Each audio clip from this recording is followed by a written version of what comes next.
अधिकार पर supreme court का बड़ा फैसला है। पीएमएलए के तहत गिरफ्तारी सही है, ये सुप्रीम कोर्ट ने कहा है।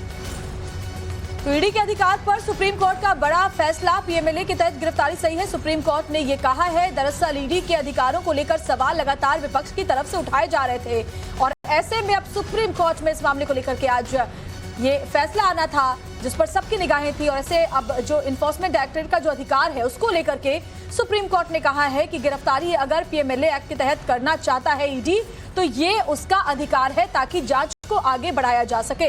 तो ये बहुत बड़ी खबर इस वक्त ईडी के अधिकार को लेकर के जो सुप्रीम कोर्ट का फैसला आया है। Prevention of money laundering act को लेकर जो सुप्रीम कोर्ट का फैसला आया है, देखिए वो कहीं ना कहीं इस जांच को भी इफेक्ट करेगा। जिस तरीके से बार बार कांग्रेस की तरफ से ये कहा जा रहा था कि मनी लॉन्ड्रिंग का तो केस ही नहीं बनता है, क्यों पूछताछ हो रही है, लेकिन अब ये कहा गया है कि पीएमएलए एक्ट के तहत जो है वो ईडी कार्रवाई कर सकती है।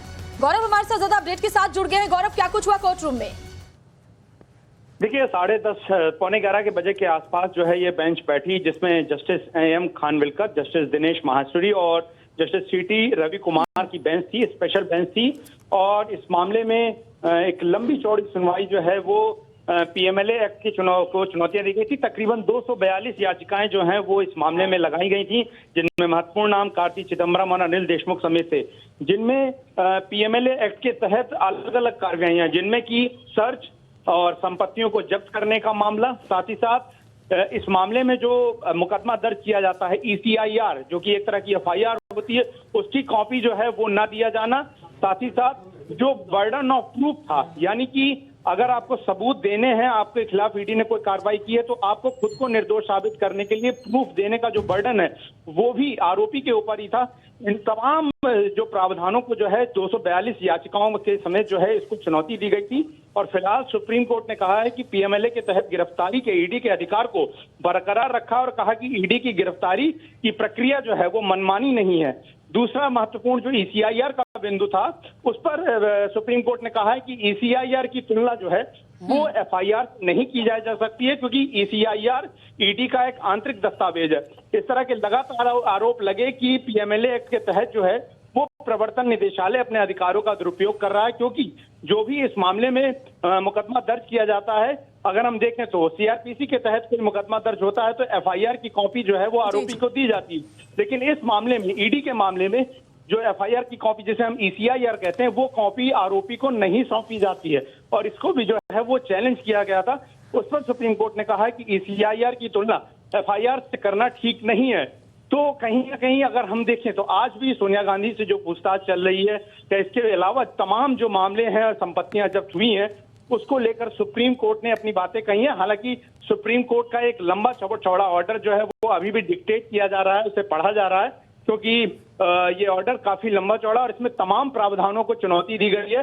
इसके अलावा अभी ट्विन बिल कंडीशंस हैं या इसके अलावा और भी प्रावधान है जिनको लेकर अभी भी सुप्रीम कोर्ट का आदेश जो है वो पढ़ा जा रहा है। ऐसे में हमें लगातार सुनना होगा कि कैसे सुप्रीम कोर्ट जो तमाम याचिकाओं के जरिए मनी लॉन्ड्रिंग एक्ट को चुनौती दी गई थी उस पर उसका क्या रुख रहता है। हालांकि अभी तक सुप्रीम कोर्ट का जो रुख है वो मनी लॉन्ड्रिंग एक्ट और ईडी के कार्रवाई के समर्थन में दिखता हुआ नजर आ रहा है।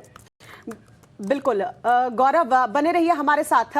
फिलहाल हम आपको बता दें कि किस तरीके से पीएमएलए के तहत जो याचिकाएं लगाई गई थी, 100 से ज्यादा याचिकाएं लगाई गई थी और उसमें बताया गया था कि ईडी के कुछ प्रावधान है उस पर उंगलियां उठाई गई थी। अब ये जो बड़ा फैसला आया है सुप्रीम कोर्ट का, वो कह सकते हैं कि आने वाले दिनों में जितनी भी जांच चल रही है, खासकर बात करें राजनीतिक रूप से संवेदनशील जो मामले हैं उस पर भी अब असर देखने को मिलेगा। बार बार ईडी पर उंगली उठाई जा रही थी, बार बार कहा जा रहा था ईडी जो कार्रवाई कर रही है वो मनमाने तरीके से कर रही है, लेकिन अब ईडी की गिरफ्तारी मनमानी नहीं है। और ईडी के शिकंजे में कौन कौन से दिग्गज है वो हम ग्राफिक्स के जरिए समझा रहे हैं। फारूक अब्दुल्ला, अभिषेक बैनर्जी, डी शिव कुमार, जैकलीन फर्नांडिस। तो ये मनी लॉन्ड्रिंग का जो मामला है, सबसे बड़ा हथियार जो कि इन्फोर्समेंट डायरेक्टरेट का माना जाता है, जिस पर सवाल उठाए जा रहे थे, अब उसके पक्ष में ये फैसला सोनिया गांधी, राहुल गांधी, रॉबर्ट वाड्रा, पी चिदम्बरम, कार्ति चिदम्बरम, उनके बेटे पार्थ चैटर्जी, अनिल देशमुख, लालू यादव, अजित पवार। तो लंबी फहरिस्त है राजनेताओं की। आप देखिए साथ ही बॉलीवुड के कुछ एक्टर भी इसमें शामिल हैं। ऐसे में पीएमएलए क्या है वो देखिए, ब्लैक मनी के खिलाफ कानून है जिसके तहत ईडी को अधिकार मिलते हैं, prevention of money laundering act, जिस पर सवाल उठाया गया था। यानी कि ईडी की शक्तियां, गिरफ्तारी का अधिकार, गवाहों को समन भिजवाने और संपत्ति जब्त करने के तरीके को चुनौती दी गई थी इस याचिका में, जिस पर अब यह बड़ा फैसला आया है। गौरव, यानी ईडी की जो सबसे बड़ी शक्ति, सबसे बड़ा हथियार, उसको चुनौती दी गई थी इस याचिका में, लेकिन अब इस फैसले के बाद ईडी की शक्तियां बरकरार रहेंगी। बिल्कुल, देखिए ईडी की शक्तियां जो हैं वो बरकरार रखी गई हैं और पूर्ण ये था कि क्या ईडी जो है गिरफ्तारी जिस तरह करती है, क्योंकि ईडी की जो तरीका है ईडी का काम करने का, वो किसी जो सेक्शन है वो एक तरीके से अपराध देने वाले जो एक्ट हैं, सजा देने वाले एक्ट हैं जिनको कहा जाता है आईपीसी, उनकी तरह काम की, लेकिन उसकी शक्तियां बहुत ज्यादा व्यापक हैं। काम उसी तरह से करती है, लेकिन उसको कुछ मामलों में अधिकार, यानी कि गिरफ्तारी के मामले में अधिकार, सबूतों के मामले में अधिकार और साथ ही साथ ईसीआईआर की कॉपी देने के मामले में जो है कुछ छूट जो है या व्यापक अधिकार दिए गए थे। सुप्रीम कोर्ट ने यहाँ तक कि सुप्रीम कोर्ट ने यह भी कहा है कि ईडी मैनुअल को भी जो है प्रकाशित नहीं किया जाना चाहिए, क्योंकि ये एक आंतरिक दस्तावेज है।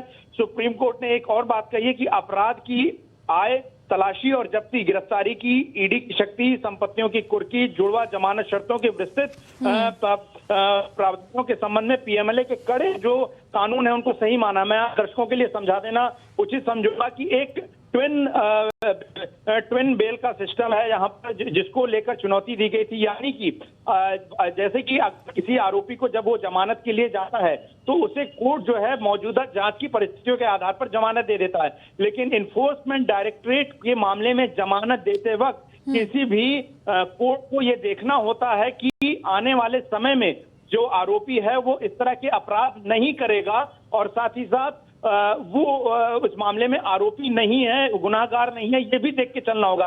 तो ये जो जिस तरह की शर्तें जमानत की थी वो बहुत ज्यादा कड़ी थी। हालांकि कोर्ट ने, मौजूदा जो स्पेशल बेंच है उसने इन जमानत की शर्तों को सही माना है। तो ये बहुत महत्वपूर्ण है, क्योंकि ट्विन बेल कंडीशन सबसे ज्यादा एक पेचीदगी वाला मुद्दा था और उसी ट्विन बेल कंडीशन को जो है सुप्रीम कोर्ट ने सही माना है। हालांकि अगर हम बात करें तो यूएपीए एक्ट के तहत भी जो कार्रवाई होती है उसमें भी जमानत देते वक्त ये माना जाता है कि कोर्ट को इस बात का ध्यान रखना होता है कि जमानत देते वक्त ये मानकर चला जाए कि जो आरोपी है वो आने वाले टाइम में गुनहगार साबित नहीं होगा, उसी स्थिति में उसको जमानत दी जाती है। ये जो प्रावधान है वो ईडी के पीएमएलए एक्ट में भी था, लेकिन इसमें एक एक्स्ट्रा बिल्कुल गौरव, कपिल सिब्बल, अभिषेक मनु सिंघवी जैसे वरिष्ठ वकीलों ने अपना पक्ष इस पे रखा था, जिसमें साफ साफ कहा गया था कि सख्त जमानत की शर्त, गिरफ्तारी के मामले में गैर रिपोर्ट, बिना ईसीआईआर की गिरफ्तारी, इस कानून के कई पहलुओं की आलोचना की गई थी। लेकिन अब साफ साफ सुप्रीम कोर्ट ने जब यह फैसला पढ़ा तो कहा कि पीएमएलए का जो मामला है इसमें असीमित शक्तियां नहीं है जांच अधिकारी को, ऐसे में बहुत जरूरी है इसे जो धाराएं थी उसको सही ठहराया गया है। सुप्रीम कोर्ट ने कहा कि मनी लॉन्ड्रिंग एक स्वतंत्र अपराध है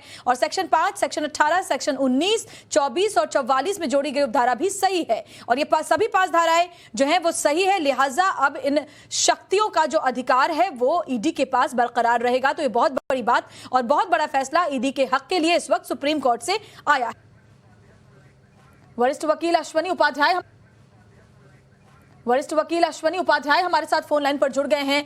अश्वनी उपाध्याय जी, सुप्रीम कोर्ट ने साफ साफ कह दिया कि मनी लॉन्ड्रिंग एक्ट के तहत किसी भी आरोपी की गिरफ्तारी गलत नहीं है, यानी कि शीर्ष अदालत ने ईडी के गिरफ्तारी के अधिकार को बरकरार रखा है। इस तरीके से इसको देखते हैं और ईडी के लिए यह फैसला कितना महत्वपूर्ण? ये बहुत अच्छा जजमेंट है और बार बार ये कहा जा रहा था कि ईडी के पास ज्यादा पावर है। बड़ी सीधी सी बात है, मनी लॉन्ड्रिंग बहुत ही सीरियस मैटर होता है। इवन यूएस वगैरह में तो इसमें कभी पैरोल भी नहीं मिलती है। यूएस वगैरह में तो मनी लॉन्ड्रिंग पे 100 साल, 150 साल, 200 साल सजा होती है। हमारे देश में सिर्फ 10 साल सजा है।